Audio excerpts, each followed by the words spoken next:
Good morning students. SST 7th class, जिसमें आज हम हमारा जो इतिहास का भाग है मीन्स हमारे अतीत भाग 2, आज हम इसकी शुरुआत करेंगे। जियो में मैंने बेटा आपको 5 चैप्टर करवा दिए हैं भूगोल के अंदर, तो हमें वो 5 चैप्टर ही करने हैं। और अब हम जो इतिहास है, जो हिस्ट्री है, उसकी शुरुआत आज से कर रहे हैं। तो ये देखिए, ये हमारी हिस्ट्री की बुक है। कुछ बच्चों की हो सकता है जैसे नया प्रिंट होगा तो न्यू प्रिंट की वजह से जो फ्रंट पेज है वो चेंज हो, तो ये थोड़ा सा चेंज हो सकता है आपके बुक्स के अंदर। तो कंफ्यूज मत होना कि बुक में अलग बुक आपको ये अलग बुक से अलग सी बुक दिख रही है। तो इसके जो चैप्टर्स रहेंगे वो कुछ इस तरह से हैं। इसमें जो हमारा फर्स्ट चैप्टर होगा वो ये है, 1000 वर्षों के दौरान हुए परिवर्तनों की पड़ताल। कि जो 1000 वर्षों तक जो मतलब मीन्स एक टाइम पीरियड होगा हमारे पास यहाँ पर, उसमें जो चेंजेस हुए हैं हमारे देश के अंदर, उन चेंजेस के बारे में हमें पता करना है। जो बदलाव हुए हैं हज़ारों साल के अंदर, तो उनकी हम पड़ताल करेंगे, मीन्स उनके बारे में जानकारी हासिल करेंगे। चलो हम चैप्टर की शुरुआत करते हैं। मानचित्र 1 और 2 पर नज़र डालिए। देखिए ये मानचित्र 1 दिया गया है, आपको दिख रहा होगा मानचित्र। ये थोड़ा सा मैं जूम कर देता हूँ। देखिए ये हमारे पास एक मैप है, ये मानचित्र 1 है। अब आपको क्या लग रहा है इस मानचित्र में? आपको अगर आप थोड़ा सा ध्यान से देखो, ये ऐसे बना हुआ है, यहाँ से ऐसे बना हुआ है, और ये ऐसा लग रहा है कि ये श्रीलंका है, और ये हमारा जो साउथ इंडिया है, नॉर्थ पार्ट, वो ऐसे दिखाया गया है। एक और मानचित्र है ये। इस मानचित्र को देखने के बाद हमें कैसा लगता है? ये मानचित्र जो हमारा जाना पहचाना इंडिया का मैप है आज के समय में, कुछ उससे मिलता जुलता हुआ है, वैसा ही ये मानचित्र है। तो एक तो ये मानचित्र है इसमें, और एक मानचित्र जो मैंने आपको पीछे शो किया था ये है। ये 2 मानचित्र हैं। अब इन दोनों मानचित्रों की जो रचना है, जो बनाए गए थे, ये वो टाइम पीरियड दोनों का ही अलग अलग है। दोनों ही मानचित्र अलग अलग समय में बनाए गए हैं। इनके बीच में काफ़ी समय का गैप है। तो वो कितना गैप है, किसके द्वारा बनाए गए, कैसे है, वो चीज़ें हम इसमें पढ़ते हैं। तो चलिए चैप्टर की शुरुआत करते हैं। मानचित्र 1 और 2 पर नजर डालिए। मानचित्र 1 अरब भूगोलवेता अल इदरिशी ने 1154 में बनाया था। तो मीन्स जो ये मानचित्र है, ये वाला, ये किसने बनाया था? ये अरब का एक भूगोलवेता था, मीन्स भूगोल का ज्ञाता था, उसने बनाया था, जिसका नाम था अल इदरिशी। क्या नाम था? अल इदरिशी। और कब बनाया था? 1154 में। अब ये नक्शा जो है, यहाँ जो नक्शा दिया गया है, वह उसके द्वारा बनाए गए दुनिया के बड़े मानचित्र का एक हिस्सा है। मतलब यहाँ जो हिस्सा दिया गया है ना, ये तो सिर्फ एक पार्ट है। बाकी अगर देखा जाए तो उसने पूरी एक बहुत बड़ा वर्ल्ड का मैप तैयार किया था, उसके द्वारा जो बनाया गया था वर्ल्ड मैप। तो वर्ल्ड मैप में से एक छोटा सा हिस्सा लिया गया है ये, और भारतीय उपमहाद्वीप को दर्शाता है। ये वो हिस्सा है जिसमें हमें हमारा जो कंट्री है, जो इंडिया है, उसका कुछ पार्ट इसमें नज़र आ रहा है। उसके बाद हम आगे करते हैं। मानचित्र 2 एक फ्रांसीसी मानचित्रकार कौन होता है? जो व्यक्ति मानचित्र या नक्शे बनाता है, मीन्स जो व्यक्ति मानचित्र बनाता है उसे मानचित्रकार कहते हैं। अब ये किसने बनाया? फ्रांसीसी ने कब बनाया? 1720 में। तो देखिए ये जो मानचित्र है, ये वाला, ये तो फ्रांसीसी के द्वारा बना दिया गया, ठीक है। मानचित्र 2 जो है, और ये जो है मानचित्र 1, तो ये क्या है? ये किसके द्वारा बनाया गया था? अल इदरिशी द्वारा 1154 में। अब देखो दोनों में टाइम में कितना गैप हो गया। ये तो 1154 में बनाया गया, इसके लगभग हम ये कह सकते हैं 600 साल के बाद, या लगभग 500 साल का अंतर भी माने तो भी काफ़ी हो जाता है। इतने डिफरेंस के बाद ये मानचित्र बनाया है। तो देखो कितना चेंज आ गया मैप में। दोनों नक्शे एक ही इलाके के हैं, मगर काफ़ी अंतर है। अब देखो ये भी श्रीलंका और साउथ इंडिया जो है हमारा वो है, इसमें भी तो यही दिखाया गया है, श्रीलंका साउथ इंडिया का हिस्सा दिखाया गया है। लेकिन दोनों को जब ध्यान से देखते हो तो बहुत सारा डिफरेंस दिखाई देता है।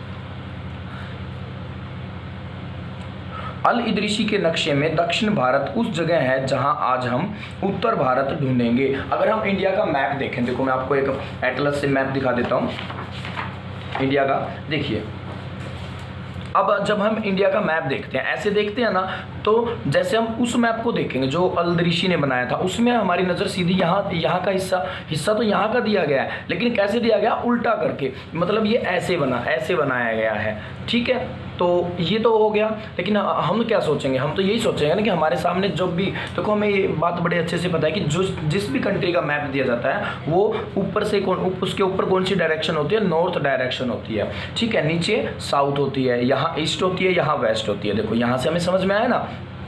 तो देखो ये तो आज का मॉडर्न मैप हो गया, लेकिन जो अल इदरीसी ने बनाया था वो मैप इस तरह से था कि अगर हम उस पर नज़र डालें ना, उसने बनाया तो ये पार्ट था, लेकिन हमें क्या लगेगा कि ऊपर का हिस्सा बना रखा है, क्योंकि हम तो यही समझते हैं ना कि जो मैप हमें दिखाया जाता है उसका ऊपरी हिस्सा जो ऊपर क्या होता है, नॉर्थ होता है, नॉर्थ डायरेक्शन से मैप स्टार्ट किया जाता है, नीचे साउथ होती है। ताकि अब ये क्यों होता है ऐसा, क्योंकि इससे हमें डायरेक्शन को समझने में कोई समस्या नहीं होती, हम बड़े आसानी से डायरेक्शन को समझ पाते हैं, तो इसलिए होता है। और भी इसके अंदर आप मैप्स है, इसमें तो बहुत सारे दिए हुए हैं जैसे, तो ये सारे मैप जितने भी देखोगे ना आप ऐसे ही होंगे, सभी की डायरेक्शन ऐसी ही दिखाई जाएगी। अब देखो ये मैप देख लो आप, चाहे कोई भी मैप देखो, इसको आप ऐसे करके देखोगे ना, ये जो है उत्तर प्रदेश का मैप है, इसको ऐसे, क्योंकि ये सीधा तो ऐसे ही होगा ना, तो अब देखो ये ऊपर की डायरेक्शन क्या शो कर रही है, ये भी तो नॉर्थ शो कर रही है, उत्तरी दिशा, और नीचे दक्षिणी की तरफ हो गया, ये पूर्वी उत्तर प्रदेश हो गया, ये पश्चिमी उत्तर प्रदेश हो गया, तो ऐसे शो किया जाता है। लेकिन जो अल इदरीसी का मैप था उसको जो दिखाया गया, उसको जब हम देखते हैं तो हमारे माइंड में सीधा एक बार तो यही आता है कि ये हिस्सा लगभग किसका हो सकता है, ये उत्तर भारत का हिस्सा है, मतलब जो दक्षिण का हिस्सा उसने दिखाया उसे हम उत्तर समझ सकते हैं। जहां हम आज उत्तर भारत ढूंढेंगे और श्रीलंका का द्वीप ऊपर की तरफ है। तो इस मैप में क्या दिखाया गया, दक्षिण का हिस्सा और श्रीलंका ऊपर दिखाए गए हैं। हम आज के मैप में यहाँ क्या देखते हैं, यहाँ उत्तर भारत देखते हैं, उत्तर दिशा देखते हैं। जगहों के नाम अरबी में दिए गए हैं, मतलब जो प्लेसेस देखो यहाँ पर जितने भी लिखे हुए हैं ना, ये सारे के सारे आप इसको थोड़ा जब ध्यान से देखो ये जो लैंग्वेज लिखी गई है, देखो ये लिखा गया है नाम। अब देखो मैं भी नहीं पढ़ पा रहा, आप भी नहीं पढ़ पाएंगे क्योंकि हमें अरबी नहीं आती। ठीक है, वैसे अरबी खानी तो आती है लेकिन पढ़नी नहीं आती हमें, हम अरबी खा सकते हैं। अब देखो अरबी जो है एक भाषा का नाम भी है, लिपि के अंदर भी आता है, और अरबी घोड़े को भी कहते हैं, एक घोड़े की नस्ल का नाम भी है, और अरबी सब्जी का नाम भी है, वेजिटेबल के अंदर भी अरबी आता है। तो चलिए हम आगे रीडिंग करते हैं।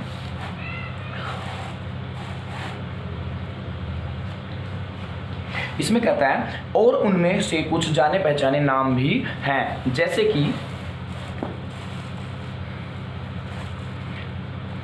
जैसे कि उत्तर प्रदेश का कनौज। अगर उसमें हम देखें ना, थोड़ा बहुत सर्च करें तो उसमें उत्तर प्रदेश का कनौज भी मिल जाएगा, लेकिन जो कनौज वहाँ लिखा हुआ मिलेगा ना, वो तो हमें अरबी भाषा में मिलेगा। मानचित्र 2 पहले मानचित्र के बनने के लगभग 600 वर्ष बाद बनाया गया। इस काल अवधि में उपमहाद्वीप के बारे में सूचनाएं काफ़ी बदल गई थी। यह नक्शा हमें ज़्यादा परिचित लगेगा। मतलब देखो ये मैप देखते हैं ना, ये तो हमें आज के मैप जैसा लगता है। अब देखो यहाँ इसने बिल्कुल सही तरीके से तैयार करके जो हम आज तरीका यूज़ करते हैं, यहाँ नॉर्थ डायरेक्शन साउथ हो गया और ऊपर नॉर्थ, ऐसे ही दिखाया गया, लेकिन उसने इसी चीज़ को उल्टा करके दिखा दिया था, तो ये डिफरेंस हो गया। और यहाँ पर चीज़ें हमें बहुत सारी परिचित कैसे लग रही है, हमें अच्छे से पता है यहाँ क्या है, यहाँ तमिलनाडु, केरला, कर्नाटका, महाराष्ट्र, बीच में गोवा जी हैं, और गोवा भी हैं, और फिर यहाँ पे आंध्र प्रदेश, तेलंगाना, तो ये सारी चीज़ें हमें अच्छे से वो कर सकते हैं। और एक खास बात इसकी लैंग्वेज की बात देखी जाए तो लैंग्वेज में हम अगर अच्छे से देखें तो हम बहुत सारे प्लेसेस के नाम पढ़ सकते हैं, इसमें हमें इतनी दिक्कत आने वाली नहीं है। ठीक है, ऐसे तो आगे इसमें रीडिंग करते हैं। अब ये मैप तो बना था उस मैप के 600 साल बाद, तो देखो चेंजेस आना था। अब मान लो आज जो हम चीज़ें यूज़ करते हैं, आज मान लो हम जैसे सेल फ़ोन यूज़ करते हैं, मोबाइल फ़ोन यूज़ करते हैं, अगर हम 600 साल पहले की बात करें तो ऐसा कुछ था ही नहीं, किसी ने कल्पना भी नहीं की थी ऐसे फ़ोन्स होंगे।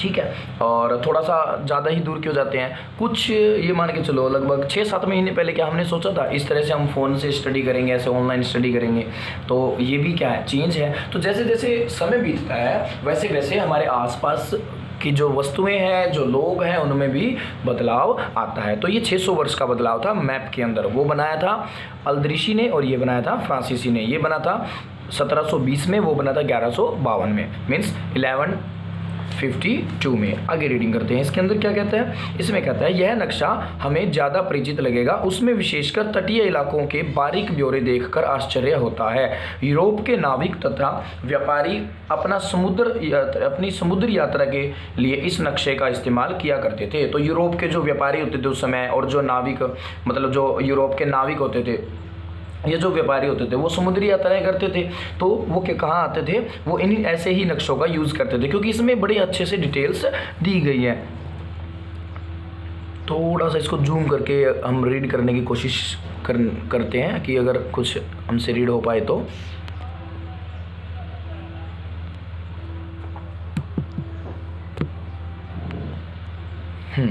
देखिए इसमें आप काफ़ी बारीक दिया हुआ है, इसलिए थोड़ा सा रीडिंग करने में प्रॉब्लम हो सकती है हमें। मीन्स जो ये एरिया है, देखो ये एरिया है, ये जो हमारा केरला है वहाँ का एरिया, और ये देखो यहाँ कालीकट कुछ ऐसा लिखा हुआ है शायद, ज़्यादा ही बारीक है तो इसको थोड़ा सा पढ़ने में समस्या होगी। और देखते हैं थोड़ा सा, देखो ये रहा गुजरात, देखिए गुजरात थोड़ा सा पढ़ने में आ रहा है, GUZURAT। देखो आज हम जे यूज़ करते हैं, उस समय का मैप है तो इसमें जेड यूज़ किया गया है, ठीक है। तो ये गुजरात, और इसमें एक नाम दिखाई दिया है, ये बहुत सारे नाम है जैसे जिनको हम थोड़ा थोड़ा सा समझ सकते हैं। तो आप थोड़ा सा मतलब इसको देख सकते हो, मतलब इनको पढ़ना फिर भी आसान है। अब हमारे पास तो ये एक तरह से फ़ोटोकॉपी है और इतना ज़्यादा वो नहीं है। ये देखो यहाँ पर मालाबार लिखा हुआ है, ये यहाँ पर ये मालाबार जो कोस्ट है हमारा, उसके आसपास का एरिया है जो केरला के अंदर है, मालाबार तट। तो इस मैप को समझना थोड़ा सा आसान था, इसीलिए ज़्यादातर जो यूरोप के नाविक होते थे, सैलानी होते थे, और जो व्यापारी होते थे, वो क्या करते थे, समुद्री यात्रा करते वक्त इस तरह का ये मैप यूज़ करते थे। ये देखो यहाँ पे गोल्फ डी बंगाल, जो बंगाल की खाड़ी है ना, उसका नाम दिया गया। थोड़ा सा मतलब उस समय में जो वर्डिंग यूज़ की जाती थी उनके हिसाब से आज हम इसको बे ऑफ बंगाल बोलते हैं, ठीक है। तो ये जो लैंग्वेज में भी काफ़ी सारे चेंज आ जाते हैं।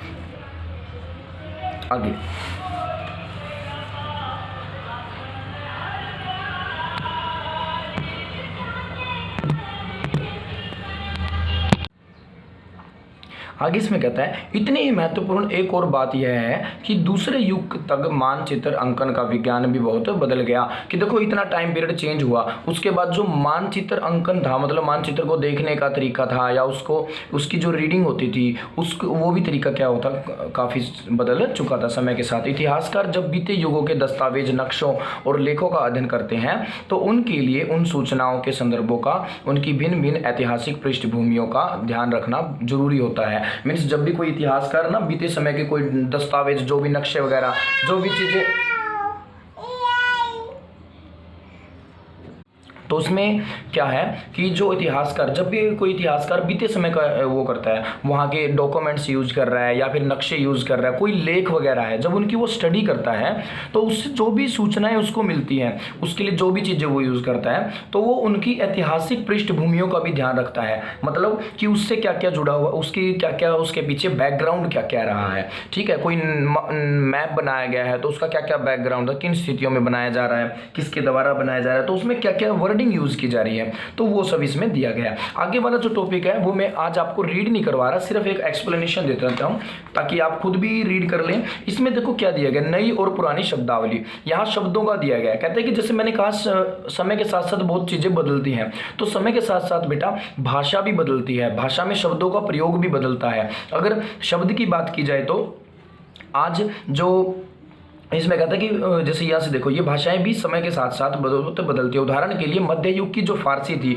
और जो आज फारसी यूज होती है, उन दोनों में बहुत सारा डिफरेंस है। यह भिन्नता सिर्फ एक व्याकरण और शब्द भंडार में ही नहीं है, समय के साथ साथ शब्दों के अर्थ भी बदल जाते हैं। हम ये नहीं कहते कि भाषा की व्याकरण में ही बदलाव आता है, नहीं, शब्दों के अर्थ में भी बदलाव आता है। यहाँ एग्जाम्पल दिया गया है हिंदुस्तान शब्द का। जो हिंदुस्तान शब्द है वो जो यूज किया गया था वो फारसी इतिहासकार मिनहाज ए सिराज के द्वारा हिंदुस्तान शब्द प्रयोग किया था। कब यूज हुआ था हिंदुस्तान शब्द? 13वीं सदी में हिंदुस्तान शब्द यूज हुआ था। और आज हमारे लिए हिंदुस्तान का मतलब क्या है? हिंदुस्तान का मतलब है, तो जो हिंदुस्तान, आज हम हिंदुस्तान को क्या समझते हैं? भारत देश। मतलब हिंदुस्तान पूरे हमारा जो इंडिया है, भारत है, उसको शो करता है। लेकिन पहले वाले समय में जो हिंदुस्तान शब्द यूज किया गया था वो मिनाजे सिराज के द्वारा यूज किया गया था। और ये किसके लिए था? ये दिल्ली के आसपास का जो एरिया था ना, जो दिल्ली का सुल्तान होते थे और उसके अधिकार में जो एरिया आते थे उसके अंडर में, उनके लिए यूज करता था। उसमें जैसे हरियाणा, पंजाब, गंगा यमुना के बीच की जगह जो है, यूपी वगैरह का एरिया, ये सब आता था। लेकिन जैसे जैसे समय बदला, समय के बाद क्या हुआ, हिंदुस्तान शब्द में जो दक्षिण, जैसे पहले इसी समय की बात करें तो 13वीं सदी में जब ये शब्द यूज किया दिल्ली के आसपास के लिए, तो उसमें दक्षिण भारत को इन्वॉल्व नहीं करते थे, वो एक अलग जगह मानी जाती थी। लेकिन समय बदला, समय के बाद इस हिंदुस्तान शब्द का अर्थ भी बदल गया। अब समय के बाद इसके साथ साथ क्या हुआ, फिर बाबर, जैसे ही बाबर आया था भारत के अंदर, बाबर ने जो हिंदुस्तान शब्द का प्रयोग किया वो इस पूरे उपमहाद्वीप के लिए किया। मीन्स पूरे इंडिया के लिए, जो पूरा भारत देश है उसके लिए यूज़ किया। किसके हिसाब से? कि यहाँ की जो भौगोलिक स्थिति है, यहाँ के जो पशु पक्षी हैं, यहाँ के जो निवासी है और जो यहाँ की कल्चर है, संस्कृति है, उसका जो वर्णन मिलता है वो किसके अंदर मिलता है? वो उसका वर्णन हिंदुस्तान शब्द के द्वारा किया गया। मतलब इन सभी चीज़ों को इन्वॉल्व करके हिंदुस्तान बनाया गया। और 14वीं सदी के जो कवि थे अमीर खुसरो द्वारा प्रयुक्त शब्द हिंद के ही कुछ समान था। और ये वाला जो हिंदुस्तान था ना, ये जो इन्होंने यूज़ किया है, ये 14वीं सदी में एक कवि हुए थे अमीर खुसरो। याद रखना है, 14वीं सदी में अमीर खुसरो बहुत ही महान कवि माने जाते हैं। तो उन्होंने एक शब्द यूज़ किया था हिंद। तो वो जो हिंद था ना, वो हिंद एक तरह से भारत के लिए यूज़ किया जा रहा था। मतलब पूरे उन्होंने जो हिंद यूज़ किया था वो हमारे पूरे देश के लिए यूज़ किया था। तो उसी से मिलता जुलता हुआ हिंदुस्तान शब्द किसने यूज़ किया? बाबर ने। लेकिन सबसे पहले किसने यूज़ किया था हिंदुस्तान शब्द? मिनहाज ए सिराज ने। कब? 13वीं सदी में। कौन था ये एक फारसी इतिहासकार था। इसके अंडर में क्या क्या आता था? इसके अंडर में दिल्ली के आसपास का एरिया आता था। तो यही चीज़ें इसमें दी गई। आगे एक शब्द दिया गया विदेशी। आज हम विदेशी किसे मानते हैं? फॉरेनर किसको कहते हैं? आज हम विदेशी उसको कहते हैं जो दूसरे देश से आता है। लेकिन पहले ऐसा नहीं था। पहले विदेशी किसको समझा जाता था? कि अगर मान लो आप बरवाला में रहते हो और बरवाला के आसपास से कोई बाहर से, गांव से या शहर से हमारे यहाँ आदमी आ जाता है, कोई व्यक्ति आ जाता है, तो उसको हम विदेशी कहते थे। परदेसी वर्ड भी यूज़ किया जाता था उसके लिए। इसमें लिखा होगा, ये रहा परदेसी वर्ड, जो हिंदी में परदेसी और फारसी में उसको अजनबी कहते थे। कि आप हमारे घर में एक अजनबी आया है, अजनबी या परदेसी आया, मतलब कोई दूसरे गांव या शहर से आया है। लेकिन आज हम जो विदेशी शब्द यूज़ करते हैं या परदेसी या अजनबी बोलते हैं, उसको वो कौन होता है हमारे लिए? वो कोई दूसरी कंट्री का आदमी होता है। तो देखो शब्दों के अंदर भी बदलाव हुआ है। जैसे जैसे हिस्ट्री के अंदर बहुत सारे चेंज हुए हैं, उन्हीं चेंजेस के अंदर एक चेंज ये भी है कि जो आपकी ये मीन्स जो हमारा ये शब्द है उनमें भी बदलाव हुआ है। समय के साथ साथ नक्शे बदले, समय के साथ साथ वस्तुएं बदली, समय के साथ साथ लोगों के रहन सहन में बदलाव आया, संस्कृति में बदलाव आया, और इनके साथ साथ भाषा के अंदर जो बदलाव आया, शब्दों में भी बदलाव आया। तो यही टॉपिक इसमें ये कहना चाहता है। तो ये आप बेटा आप खुद रीड कर सकते हो, यहाँ पर आपको कोई प्रॉब्लम नहीं आएगी। बहुत ईजी सा टॉपिक था, इसलिए मैंने इसको रीड नहीं करवाया। यहीं तक आज आपको वर्क करना है। Thank you, have a good day.